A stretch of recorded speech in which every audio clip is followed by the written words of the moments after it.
Un dimanche matin. L'odeur des croissants chauds remplit la cuisine. Le soleil d'octobre entre doucement par la fenêtre, dessinant des carrés de lumière sur la table en bois. Votre fille termine ses devoirs de mathématiques. Votre fils joue tranquillement avec ses petites voitures dans le coin du salon. Votre conjoint lit le journal en buvant son café. Vous observez cette scène.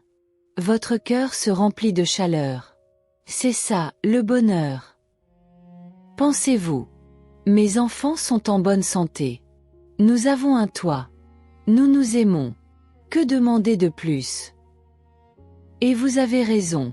C'est beau. C'est précieux. C'est réel.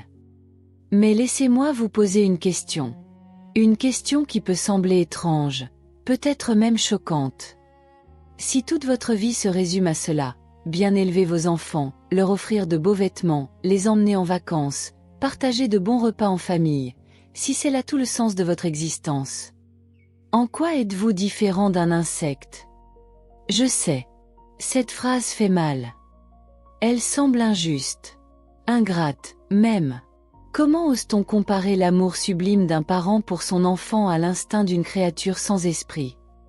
Pourtant, c'est exactement ce que nous dit un texte bouddhiste ancien, le Bodhicarivatra, le guide sur la voie de l'éveil. Ce texte n'a pas été écrit par quelqu'un qui méprisait l'amour familial. Au contraire.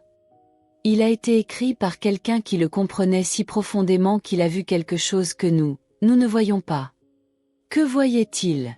Que voit le Bouddha lorsqu'il regarde cette scène du dimanche matin? Pourquoi ce texte sacré ose-t-il comparer notre vie de famille à celle d'un insecte? Ce n'est pas une insulte. C'est une invitation. Une invitation à regarder plus loin. À voir ce que nous refusons de voir. À poser une question que personne ne veut poser. Cette question, nous allons la poser ensemble aujourd'hui. Pas pour détruire la beauté de ce dimanche matin, mais pour découvrir qu'il existe peut-être quelque chose d'encore plus vaste, d'encore plus profond. Quelque chose que même l'amour le plus pur ne peut pas, à lui seul, nous révéler. Marchons ensemble. Permettez-moi de vous raconter l'histoire d'une mère. Cette mère s'appelle Stegodiphus. C'est une araignée. Une toute petite araignée qui vit dans les régions chaudes d'Afrique et d'Asie. Après l'accouplement, elle tisse un cocon soyeux et y dépose ses œufs. Des dizaines d'œufs minuscules. Puis elle attend. Pendant des semaines, elle monte la garde. Elle ne mange pas. Elle ne quitte jamais le cocon. Quand les bébés araignées éclosent, quelque chose d'extraordinaire se produit. Quelque chose qui, honnêtement, me bouleverse chaque fois que j'y pense. Les petits ont faim. Ils ont besoin de protéines pour grandir. Mais ils sont trop fragiles pour chasser. Alors la mère fait quelque chose d'inimaginable. Elle s'offre elle-même. Elle liquéfie ses propres organes internes. Elle transforme son corps en nourriture. Et ces petits la mangent. Vivante. Pendant des jours, ils se nourrissent d'elle. Petit à petit, elle se vide. Son corps devient une coquille transparente. Et quand ils ont fini, quand ils sont assez forts pour partir dans le monde, il ne reste plus rien d'elle. Même son exosquelette s'effondre en poussière. C'est l'amour maternel le plus radical que la nature connaisse. Un sacrifice absolu. Sans hésitation. Sans regret. Maintenant, voici la question que pose le Bodhicarivatra, ce texte bouddhiste du 8e siècle. Les insectes et les animaux se sacrifient aussi pour leur progéniture. Qu'y a-t-il de spécial là-dedans? Attendez. Avant de vous offusquer, écoutez ce que dit vraiment le texte. Il ne dit pas que l'amour de cette araignée est faux. Il ne dit pas que votre amour pour vos enfants est sans valeur. Au contraire. Il dit, cet amour est réel. Cet amour est puissant. Cet amour est programmé. Le Dhammapada, un des plus anciens textes bouddhistes, le dit clairement. Tous les êtres aiment leurs enfants parce qu'ils s'aiment eux-mêmes. L'instinct de prolonger sa propre vie se manifeste simplement à travers l'amour parental. Et le Samyukta Gama ajoute. La protection de la progéniture est le commandement le plus profond de la nature. Chaque créature vivante l'accomplit sans qu'on le lui enseigne. Vous voyez où je veux en venir? L'araignée Stegodiphus n'a jamais lu de livre sur la parentalité. Elle n'a jamais réfléchi à ses responsabilités maternelles. Elle n'a jamais décidé de se sacrifier. C'est écrit dans son ADN. Dans chaque cellule de son corps. C'est le programme le plus ancien de la vie. Préserve tes gènes. À tout prix. Nous, les humains, nous avons le même programme. Exactement le même. Quand vous tenez votre nouveau-né dans vos bras pour la première fois, et que vous sentez cet amour écrasant, cet instinct de protection qui vous fait dire « je donnerai ma vie pour cet enfant ». Ce n'est pas vous qui décidez. C'est 3 milliards d'années d'évolution qui parlent à travers vous. Cela rend-il cet amour moins réel? Non. Bien sûr que non. Mais cela pose une question vertigineuse. Si toute notre vie reste confinée dans ce programme, protéger les miens, nourrir les miens, assurer l'avenir de ma famille. Alors en quoi sommes-nous différents de cette araignée? Mais voilà la question. Sommes-nous vraiment condamnés à rester des insectes sophistiqués? La différence cruciale, celle que le Bouddha a vue, c'est que nous, les humains, nous pouvons nous demander « Pourquoi ?» L'araignée ne se pose jamais cette question. Le saumon qui remonte la rivière pour frayer et mourir ne s'interroge jamais. Ils exécutent simplement le programme.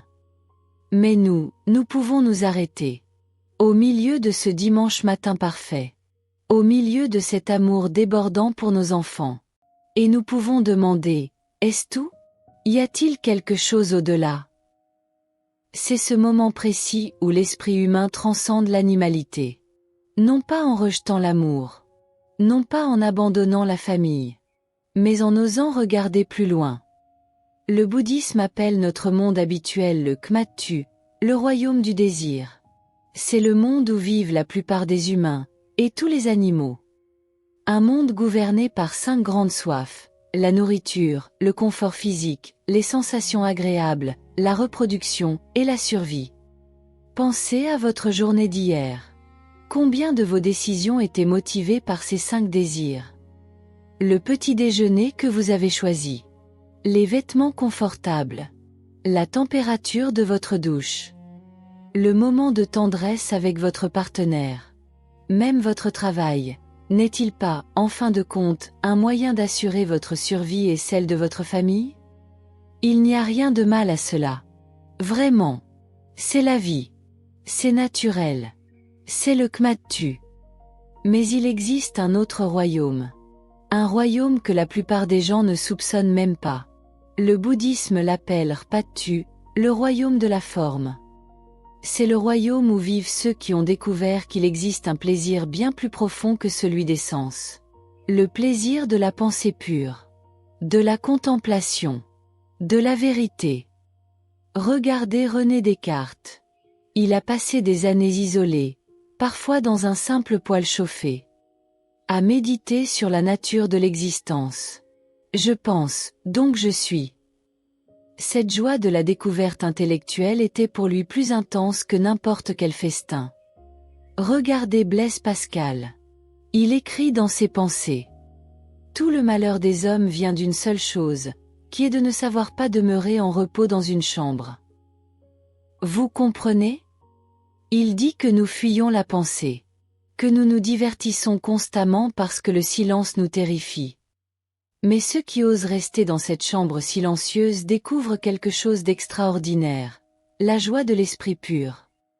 Emmanuel Kant était si régulier dans ses promenades contemplatives que les citoyens de Königsberg réglaient leur montre sur lui. Pas parce qu'il aimait marcher pour l'exercice physique. Mais parce que la marche libérait son esprit pour la pensée pure. Isaac Newton oubliait de manger pendant des jours quand il travaillait sur un problème mathématique. La faim de son corps était insignifiante comparée à la faim de son esprit pour la vérité. Ces hommes ne vivaient plus dans le Kmattu. Ils étaient entrés dans leur Pattu. Le royaume où le plaisir de la pensée dépasse le plaisir des sens. Et c'est là que commence la véritable aventure humaine. Le Drgagama, un texte bouddhiste ancien, décrit avec précision ces royaumes de la pensée pure. Il parle de 18 cieux différents dans leur patu, organisés en 4 grands niveaux. Chaque niveau représente une qualité de méditation de plus en plus raffinée. Laissez-moi vous les décrire. Non pas comme des lieux fantastiques dans le ciel, mais comme des états d'esprit que les méditants expérimentent réellement. Le premier dhyana, la joie du retrait. Le Visuddhimagga, le chemin de la purification, le décrit ainsi. C'est comme un assistant de bain qui prend de la poudre de savon et la mélange avec de l'eau jusqu'à ce qu'elle devienne une pâte onctueuse. Goutte à goutte, il ajoute l'eau. Petit à petit, la pâte absorbe l'humidité jusqu'à ce que chaque particule en soit imprégnée. Aucune ne reste sèche. De même, le méditant imprègne son corps entier avec la joie et le bonheur né du retrait des sens. Il n'y a pas une partie de son corps que cette joie ne pénètre pas. Imaginez-le. Vous fermez les yeux. Les bruits du monde s'estompent. La faim, la fatigue, même le temps lui-même semble ralentir. Et soudain, une vague de joie pure monte en vous. Pas la joie d'avoir obtenu quelque chose. Pas la joie d'une bonne nouvelle. Juste, la joie d'être. La joie d'exister en ce moment précis, libre de tout désir. C'est le premier ciel. C'est là que vivent ceux qui ont découvert que le silence est plus délicieux que toute musique. Le deuxième dhyana. La source intérieure. Le Visuddhimagga continue. C'est comme un lac profond dont l'eau jaillit du fond. Aucune rivière n'y entre du nord, du sud, de l'est ou de l'ouest. Aucune pluie ne le remplit. Mais du centre même du lac, une source fraîche bouillonne constamment, remplissant chaque recoin d'eau fraîche. De même, le méditant qui atteint le deuxième dhyana ne cherche plus la joie à l'extérieur. Elle jaillit de l'intérieur, de son propre silence. Vous voyez la différence? Dans le premier dhyana, il y a encore un effort subtil. Une pensée qui guide. Mais dans le deuxième, même cette pensée s'arrête. Il ne reste que la conscience pure. Et de cette conscience, la joie monte toute seule, comme l'eau d'une source. Le troisième dhyana. Le bonheur au-delà de la joie. C'est comme des lotus bleus, rouges ou blancs qui naissent dans l'eau, grandissent dans l'eau, restent immergés dans l'eau, et sont nourris par l'eau de la racine jusqu'à la pointe. De même, le méditant imprègne son corps entier d'un bonheur qui n'a pas besoin de joie. C'est subtil, mais crucial. La joie, même spirituelle, est encore une excitation. Un mouvement. Mais le bonheur du troisième ciel est plus profond. C'est la paix. La satisfaction complète. Comme un lac sans une seule ride. Le quatrième dhyana. La pure équanimité. Imaginez un homme assis, enveloppé d'un drap blanc de la tête aux pieds. Aucune partie de son corps n'est exposée. De même, le méditant s'assied, enveloppé d'un esprit pur et lumineux. Il n'y a aucune partie de son être que cette pureté ne touche pas. Dans ce quatrième ciel, même le bonheur disparaît. Pas parce qu'il devient malheureux, mais parce qu'il dépasse la dualité bonheur-malheur. Il entre dans quelque chose que les mots ne peuvent plus décrire. Une clarté absolue. Un équilibre parfait. Les textes disent que ceux qui vivent dans ces 4 cieux n'ont plus besoin de nourriture. Ils se nourrissent de méditation.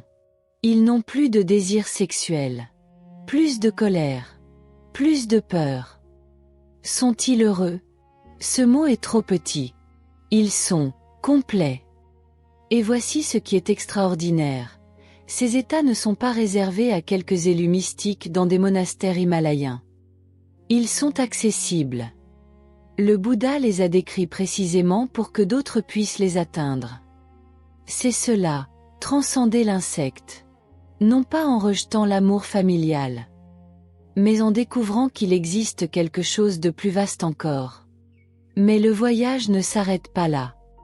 Au-delà d'Urpatu, au-delà même de la forme la plus subtile, il existe un royaume encore plus mystérieux. Le bouddhisme l'appelle Erpiatu, le royaume sans forme. Ici, Même le corps subtil disparaît. Il n'y a plus de lumière à percevoir. Plus de sensations corporelles. Plus d'espace. Seulement, la conscience pure. Le Drga-Gama décrit 4 niveaux dans ce royaume. L'infini de l'espace. Le méditant dissout toute perception de forme. Il ne voit plus rien. Il n'entend plus rien. Même son propre corps devient transparent. Et dans ce vide, il découvre que l'espace lui-même est infini. Pas l'espace physique, mais l'espace de la conscience. Sans bord, sans centre. L'infini de la conscience. Puis, même cet espace infini est transcendé. Le méditant réalise. Ce n'est pas l'espace qui est infini. C'est la conscience elle-même. La conscience qui perçoit l'espace. Et cette conscience n'a pas de limite. Le royaume du néant. Plus profond encore. Le méditant entre dans un état où il n'y a rien. Pas de pensée. Pas de sensation. Pas même de conscience d'être conscient. Un vide absolu. Certains l'appellent le sommeil éveillé. Ni perception ni non-perception. Et finalement, l'état le plus subtil que l'esprit humain puisse atteindre. Un état si raffiné qu'on ne peut même plus dire s'il y a perception ou non. C'est au-delà des mots. Au-delà des concepts. Les textes disent que des êtres y vivent pendant 80,000 kalpas. C'est-à-dire, pratiquement l'éternité à notre échelle humaine. Vous pensez peut-être. Tout cela est très poétique, mais est-ce réel? La neuroscience moderne commence à donner des réponses fascinantes. Quand on scannait le cerveau de méditants expérimentés, on voit effectivement des changements radicaux. Le Default Mode Network. Cette partie du cerveau qui crée constamment le sentiment du moi, se calme. Parfois, il s'éteint presque complètement. Ces méditants rapportent exactement ce que décrivent les textes anciens. La dissolution du sens de soi. L'expansion de la conscience. L'entrée dans des états qui dépassent les mots. Alors oui, ces royaumes existent. Pas comme des lieux physiques dans le ciel. Mais comme des potentialités de l'esprit humain. Et voici ce qui est crucial. Même ces états extraordinaires ne sont pas la fin du chemin. Le Bouddha dit qu'ils sont merveilleux. Qu'ils dépassent de loin les plaisirs du kmattu. Mais ils ne sont pas encore l'éveil. Pourquoi? Parce qu'il manque quelque chose. Quelque chose d'essentiel. La sagesse. Mais comment atteint-on ces états? Comment passe-t-on du chaos du kmattu à la sérénité d'urpattu? La réponse est, samedi. La concentration méditative. Laissez-moi d'abord vous avouer quelque chose d'honnête. La première fois que j'ai essayé de méditer, ça a été un désastre complet. Je me suis assis. J'ai fermé les yeux. J'ai essayé de faire le vide. Et vous savez ce qui s'est passé? Ma jambe gauche a commencé à me démanger. Puis mon nez. Puis j'ai réalisé que j'avais oublié de payer une facture. Puis je me suis souvenu d'une conversation embarrassante d'il y a 3 ans. Puis j'ai pensé au dîner. Puis j'ai entendu un bruit dehors et je me suis demandé ce que c'était. 15 minutes de chaos mental absolu. Et je ne suis pas seul. Les gamas, les textes bouddhistes anciens, connaissent très bien ce problème. Ils utilisent une parabole magnifique. Imaginez 6 animaux, tous attachés ensemble par une seule corde. Un serpent, un crocodile, un oiseau, un chien, un chacal et un singe. Le serpent veut retourner dans son terrier souterrain. Le crocodile veut plonger dans l'eau. L'oiseau veut s'envoler dans le ciel. Le chien veut courir vers le village. Le chacal veut aller dans le cimetière. Le singe veut grimper dans les arbres. Ils tirent tous dans des directions différentes. C'est le chaos total. Ils s'épuisent à lutter les uns contre les autres. Ces 6 animaux, ce sont nos 6 sens. Les yeux veulent voir des choses intéressantes. Les oreilles veulent entendre des sons agréables. Le nez veut sentir de bonnes odeurs. La langue veut goûter des saveurs délicieuses. Le corps veut du confort. L'esprit veut, eh bien, l'esprit veut tout. Alors que se passe-t-il? Le texte continue. Mais maintenant, imaginez que vous attachez cette corde à un poteau solide. Au début, les animaux continuent à tirer. Ils se débattent. Ils essaient désespérément d'aller chacun vers sa destination. Mais le poteau ne bouge pas. Petit à petit, ils se fatiguent. Leurs efforts diminuent. Et finalement, épuisés, ils s'allongent tous autour du poteau. Tranquilles. Immobiles. Ce poteau, c'est votre objet de méditation. Pour certains, c'est la respiration. Pour d'autres, c'est un mantra. Pour d'autres encore, c'est simplement une conscience silencieuse. L'important n'est pas le poteau lui-même. L'important est qu'il soit solide. Inébranlable. Toujours là. Le Visuddhimagga décrit 5 qualités qui émergent progressivement quand vous vous attachez à ce poteau. D'abord, Vitakka, dirigez l'attention. Comme une abeille qui vole vers une fleur. Encore et encore, vous ramenez votre esprit à la respiration. Puis, Vikra, maintenir l'attention. L'abeille ne fait plus que passer. Elle tourne autour de la fleur, cherchant le nectar. Ensuite, Pétéi, la joie. Comme un voyageur assoiffé qui voit une oasis au loin. Ah! Enfin! Puis, Sukha, le bonheur. Le voyageur boit l'eau fraîche. Il se baigne. Il se repose. Et finalement, Ekagga. L'unification complète. Comme une flamme qui brûle sans vaciller dans une pièce sans vent. C'est cela, samedhi. Ce n'est pas magique. Ce n'est pas mystérieux. C'est simplement l'esprit qui apprend à rester tranquille. Mais voici ce qui est crucial. Samedhi seul ne suffit pas. Vous pouvez atteindre le 4e dhyana. Vous pouvez même entrer dans les royaumes sans forme. Vous pouvez rester en samedhi pendant des heures, des jours même. Mais si vous n'avez pas la sagesse, praj, vous n'êtes pas libéré. Vous êtes juste, calme. C'est comme avoir un lac parfaitement immobile. L'eau est claire. Pas une ride. Magnifique. Mais si vous ne regardez pas ce qui se trouve au fond du lac, à quoi bon cette clarté? Le Majjhima Nikaya, les discours de longueur moyenne, le dit clairement. Samedhi et praj doivent être cultivés ensemble. Samedhi sans praj est aveugle. Praj sans samedhi est instable. Alors, qu'est-ce que praj? Qu'est-ce que cette sagesse? C'est voir les choses telles qu'elles sont réellement. Pas telles que nous voulons qu'elles soient. Pas telles que nous imaginons qu'elles sont. Mais telles qu'elles sont, dans leur vérité nue. Le Satipatthana Sutta, le discours sur les fondements de l'attention, enseigne 4 contemplations. Contempler le corps, voir que ce corps n'est pas moi. C'est un assemblage temporaire d'éléments. Il naît, change et meurt. Constamment. Contempler les sensations, voir que chaque sensation, agréable, désagréable ou neutre, est impermanente.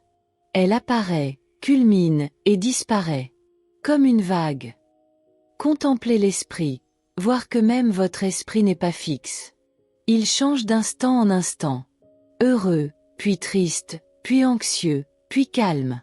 Un flux constant. Contempler les phénomènes, voir que tout ce qui existe dépend de conditions. Rien n'existe par soi-même. Tout est interconnecté. Mais ce n'est pas juste de la philosophie. C'est une pratique vivante. Laissez-moi vous donner un exemple concret. Vous êtes en voiture. Quelqu'un vous coupe la route. Soudain, la colère monte. Votre cœur bat plus vite. Vos mains serrent le volant. Vous avez envie de klaxonner, de crier. Sans samedi, vous explosez. Vous klaxonnez. Vous criez peut-être même. Et après, vous vous sentez mal. Pourquoi ai-je réagi comme ça? Avec samedi seul, vous pouvez rester calme. Vous respirez profondément. La colère est toujours là, mais vous ne réagissez pas. Bien. Mais vous n'avez pas vraiment compris ce qui s'est passé.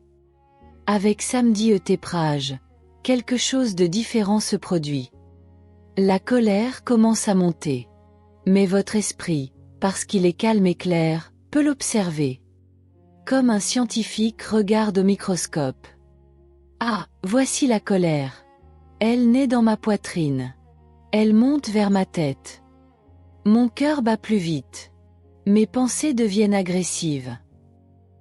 Et puis, vous voyez plus profondément. Pourquoi cette colère? Parce que quelqu'un a violé mon espace. Mais qu'est-ce que mon espace? Une illusion de contrôle. Cette personne ne m'a pas vu. Ou elle était pressée. Ou elle a fait une erreur. Comme j'en fais moi-même. Et cette colère, elle est déjà en train de passer. Elle a culminé il y a 5 secondes. Maintenant elle diminue. Dans 30 secondes, elle sera partie. Vous voyez ce qui s'est passé? Vous n'avez pas supprimé la colère. Vous l'avez vue. Vraiment vue. Vous avez vu ses causes. Vous avez vu son impermanence. Vous avez vu qu'elle n'est pas vous. Et dans ce voir, elle perd son pouvoir. Elle ne peut plus vous contrôler. C'est cela, Praj. La sagesse qui libère. Alors, revenons à notre question initiale. L'amour que vous avez pour vos enfants, pour votre famille, est-il le même que celui de l'araignée pour ses petits? Oui et non. Oui, il vient du même programme biologique profond. Oui, il suit les mêmes patterns que tous les mammifères. Oui, sans lui, notre espèce n'aurait pas survécu. Mais voici la différence magnifique. Nous pouvons voir ce programme. Nous pouvons le reconnaître. Et en le reconnaissant, nous pouvons choisir d'aller au-delà. Non pas en abandonnant l'amour. Jamais. Mais en l'élargissant. En le raffinant. En le transformant d'un amour qui enferme seulement les miens, en un amour qui libère tous les êtres. C'est ce que le Dhammapada, ce texte vieux de 2,500 ans, nous dit. Ne fais aucun mal. Cultive le bien. Purifie ton esprit. C'est l'enseignement de tous les Bouddhas. Remarquez l'ordre. Vous ne commencez pas par méditer pendant des heures. Vous commencez par ne pas nuire. Par cultiver la bonté. Dans votre vie quotidienne. Avec votre famille. Avec vos collègues. Avec le conducteur qui vous coupe la route. Alors ce soir, quand vous rentrerez chez vous, essayez quelque chose de très simple. Pendant le dîner, mangez lentement. Vraiment lentement. Sentez chaque bouchée. Goûtez-la vraiment. Remarquez la texture. La température. Les saveurs qui changent sur votre langue. Ne pensez pas au travail de demain. Ne planifiez rien. Ne vérifiez pas votre téléphone. Juste, mangez. C'est tout.